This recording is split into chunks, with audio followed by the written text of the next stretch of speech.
Mga kapuso, minsan ba meron tayong mga tanong na hindi masagot o ma-explain? O mga chika na hindi mo maintindihan? Mula sa, totoo ba yan? O, ano nangyari sa'yo? Tara mga kapuso, maging detective enchanter na tayo dito sa kalsada na puno ng chika. Let's go!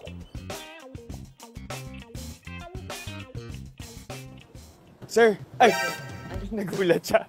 Sorry. Nanonood ka ba ng Encantadia? Yes po. Ako si Bianca Umali. Tera. Si Tera! Oo, Tera. Tera! Namiss kita! Hasne Duvin. Ano kaya sa tingin mo yung ibig sabihin nun? Mahal kita, Miko. I love you too. Ano kaya ibig sabihin ng Adnes Nessa Adua Iba? Hello, maganda gabi.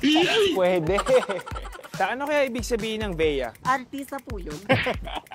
Bea Alonso. Hindi! Ay, iba pala yun. Iba. Este EV. STF. Ikaw ba yan?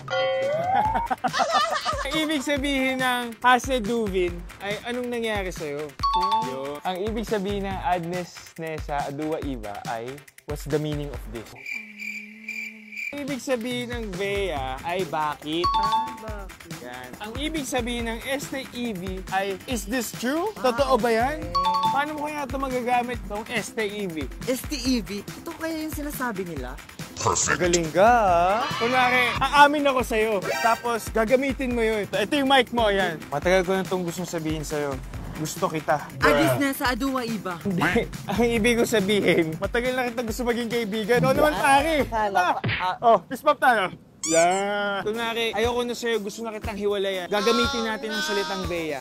Ayoko na nga, ayoko na. Matagal na akong pagod sa'yo. Bea! Bea mo akong iiwan! Ito nga pa mo nun mo akong iiwan! Ano ba? Tumigil ka na.